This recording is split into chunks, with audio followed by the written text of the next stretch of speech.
Welcome to Going Deeper with David Steele, the show that dives into the heart of environmental solutions while literally floating on the source, the ocean.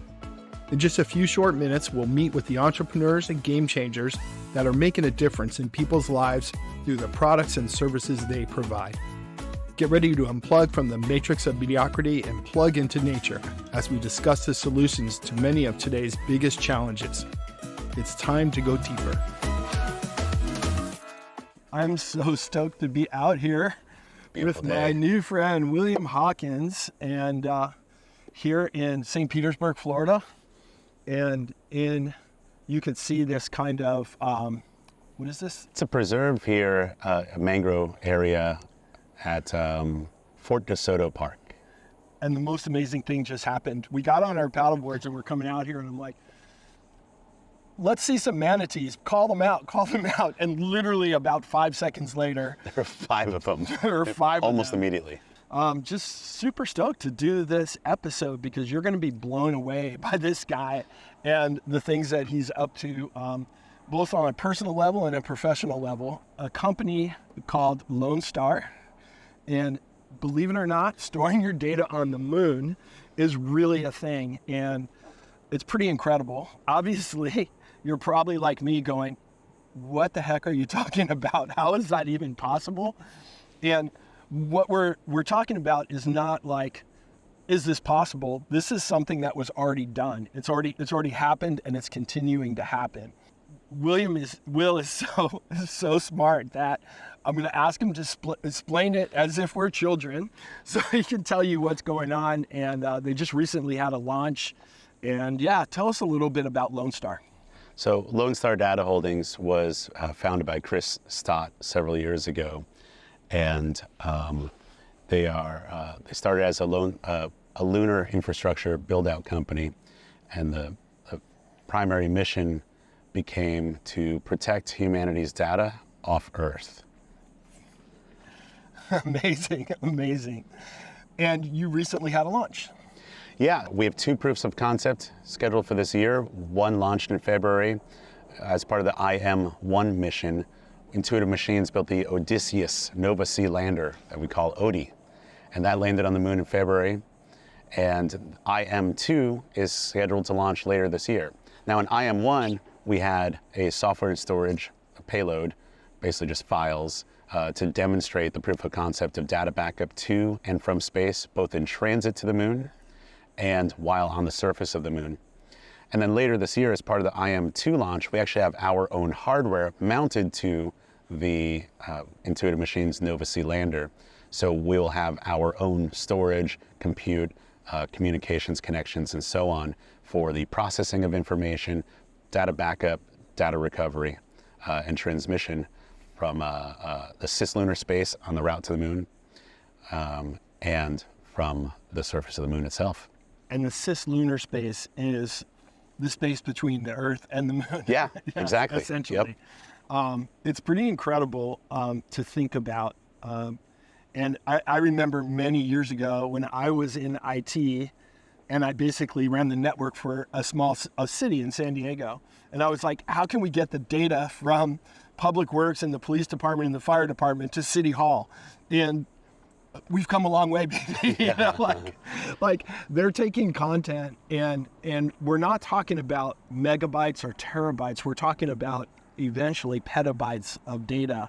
How can a government or a country or a city protect itself by putting the content where it can't be reached, where it's much more, much less susceptible, obviously, to any kind of hacking, theft, Earth event. Like we're driving here today, and I'm noticing that there was a 7.1 earthquake just off of Japan today. Things like that, That can cause a massive region to be affected with access to computers, component communications, large outages for power, destruction of buildings and infrastructure.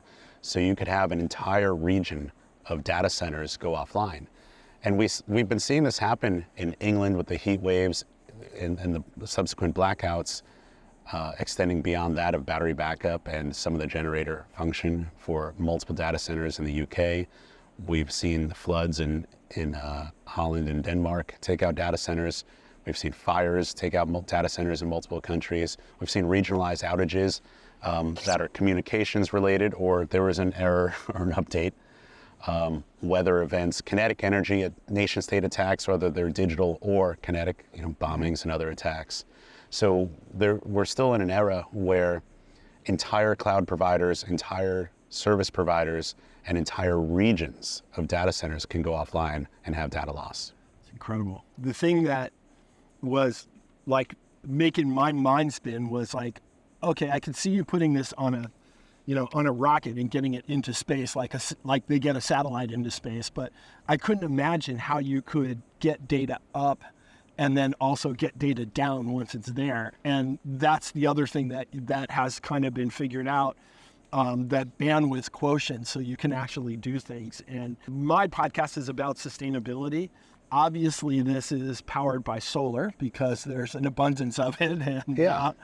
And, but also, there's so many natural resources and so much data that we want to protect, whether it's what's going on with climate change in the oceans to, how are we protecting the seeds for the future for planting and things like that. And, how do we do things better, and the idea of having a very reliable, robust storage in space is just intriguing. It really is. I seem to think so. As a data protection geek and an aerospace geek, this really speaks to me. And our founder, Chris, likes to bring up a data loss event so great that we're still talking about it a couple thousand years later. He says, no more libraries of Alexandria. Some of human knowledge was permanently lost then. We probably knew a lot more about, say, early Egyptian culture back then than we do now. Or some components of it will never recover, at least. While we aim to protect humanity's knowledge off planet, this can mean a number of things. So everything from getting all of Wikimedia common information off planet to very sensitive information, whether it's the recipe for Coca-Cola or really sensitive information for a nation state that they wouldn't want to lose in some sort of a regionalized or countrywide or even global crisis. Amazing. We will obviously share the links for you to check this out, but this company is very well funded by several different venture funds, including the Veterans Fund and Mike Sherbakoff, my good buddy. And they believed in us. But also just a rock star team that's like running this thing. It's just really extraordinary when people come together for ideas that, protect the planet. And it's kind of, in a way, that's kind of what it is in a lot of respects. I think that there's very few data security, as you said, geeks or engineers like yourself that can ever say that you truly put data in space, and retrieved it back too, which is pretty incredible. I'm honored. Now, you mentioned low Earth orbit. Low Earth orbit is something that Lonestar ruled out a while back. Low Earth orbit is a little crowded, and for data security purposes, there's a lot of, say, spacecraft and other vessels that can get in front of your signal, block it, or try to steal it. They can try to do signals intelligence by getting very close to your hardware. Wow. They can disable your hardware or try to overpower it. And also, you have a higher likelihood of damage events that result in a lot of debris creation in that field. Whereas we're looking at both the lunar surface and cislunar space, as we mentioned, that gets the satellite, instead of being 200, or the spacecraft, instead of being 200 kilometers from Earth, gets it 330,000 kilometers from Earth. Whoa. In a very empty, big space. Wow. And you mentioned communications. So communications bandwidth is dictated by the number and type of radios, portions of the frequency spectrum that you're utilizing, and your size of antennas. If you can put 8 radios in a 4-meter antenna, you can achieve a lot of bandwidth. If you do 2 radios in a 3-meter antenna, you'll have less bandwidth. Interesting. I just think it's incredible and fascinating, and I've yet to ever mention it to anyone that didn't turn their head to the side and go, wait a minute, what are you talking about? And I'm like, yes, this is happening. So I'm going to share some information about the company, and we'll share the website and things like that. But while we're out here, this is a true Renaissance man, and I've met some in my life. You know, those guys that kind of can do anything. You know, cook an amazing dinner, and then build a car, and then go and put data in space. But William has a unique and incredible hobby of aviation, and it's obviously all related, aeronautics and aviation. But tell us a little bit about your plane and what you're up to in the aviation field. The airplane is fun, but getting there was really the hard part, and that was more of an intellectual and emotional challenge almost. I was always fascinated by aviation and all things aerospace. I was always fascinated by engineering and freedom and aerobatics and all the cool stuff. I thought it'd be so cool and freeing and a great accomplishment to fly, but I was afraid of flying. I was afraid of being a passenger in commercial jets for a long time. Worked through that eventually. It was essentially, we'll say, confrontation therapy and education that got me through that. And then 9 years ago, I started pilot training, and the fear came back, and it was wild. I'd be fine on the ground. I wasn't fearful walking up to the plane, but once we were up, something illogical took over. And it was very discouraging, to say the least. I thought I wouldn't succeed. I thought I was going to fail to this kind of monster that I couldn't control. But I reached out to some friends in aviation, and I got some really good advice from a couple of key people in my life. Little things like fly early in the morning before the turbulence builds up from the heat from the ground or the storms in the sky. Don't caffeinate before the flight, because that can raise anxiety, raise your fear response. And that I'm the customer, I'm the student, so I can tell the flight instructor, look, I'm not feeling big maneuvers and emergency maneuvers today. We're just going to go do a little scenic flight, just get more familiar with the environment, the sounds, the noise, the changes in sound, and all the feelings that go with it. But I'm very glad I stuck with it. And it's led to a fun thing. You're mentioning this airplane. So a couple of years ago, I bought this vintage 1967 Mooney M20F. The propeller and engine were recently rebuilt, but the paint was peeling, the interior was junky, the avionics panel was old school and partially functional. And so it was going to be a renovation project of about a year. But right when I bought it, my friend, artist Matt Kress, who lives here in St. Pete, called it ugly. Son of a gun. And he offered to do something about it. He said, can I paint it? Can I make it look better? I said, I don't know, let's figure this out. Called around to FAA-approved airplane paint shops and found one that was willing to partner with him. And the fun part of the story for me, though, was 7 months later, when it was my appointment slot to put the plane into the paint shop, Matt calls me up and he's like, hey man, I'm gonna finish the mock-up this weekend. It's gonna be wild, you'll have to see it to approve it. And I said, well, how about no mock-up? Like, let's not even do that, no mock-up. He's like, wait, we're still painting the plane? Well, yeah, let's still paint the plane, but no mock-up. He says, no, it's asymmetric and crazy and colorful. You're gonna need to see this. I said, no, just do it. He's like, are you sure? I said, yeah. He said, are you crazy? I said, yeah. He's like, all right. So I'll send you updates every few days. I said, no updates, total blackout. I want to be truly surprised. And with full honesty, I can say I was truly surprised. 3 months later, I walk into the shop behind a big, industrial curtain thing and opened it up and saw the plane for the first time, and holy smokes. So you've done some like air show stuff with it, haven't you? It's wild. It's not an aerobatic plane. It's not an airshow performance airplane.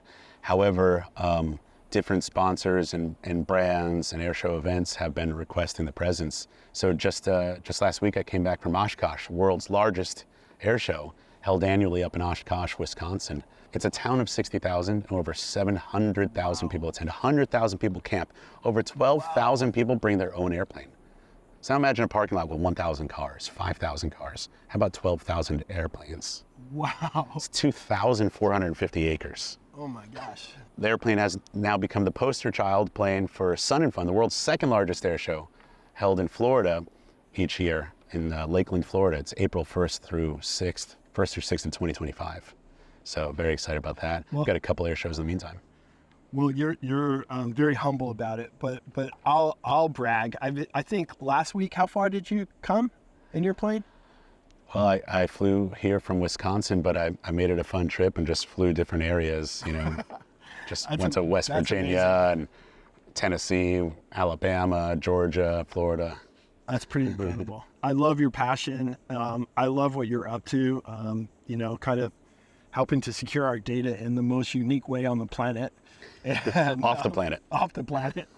And I think next week you're going to be on a giant catamaran sailing around in the islands. So celebrating my friend Julia's my goal birthday. is just to be like William. Like, my gosh, it feels like you got the world by the tail, man. But I'm just super stoked to talk to you. We'll probably have to do another episode next time, but I'm going to share some info about Lonestar, which is pretty incredible. And then we'll get some flight clips or some plane clips to share as well. And just tune in to Going Deeper, man. We should have this up in the next little while, man. So great. Yeah, cool. Thank you so much. Hey, thanks for coming down to Florida for a beautiful day of paddleboarding with manatees. I looked at the weather and it looked like it was going to rain every day. And William's like, "What are you talking about? Come on down." I'm like, We're just in the afternoon we'll have rain. But it's all good. We have hours before the storms form. Life is good. Thank you for joining us. Thanks for joining me on this episode of Going Deeper with David Steele. I hope you found inspiration and insight to fuel your passion for a better world. Remember, change starts with us, and together we can be the driving force for a brighter, more sustainable future. So until next week, keep your hearts open, your minds curious, and your actions aligned with the planet's well-being. Stay committed, stay conscious, and let's meet right back here next time for another deep dive into making a difference.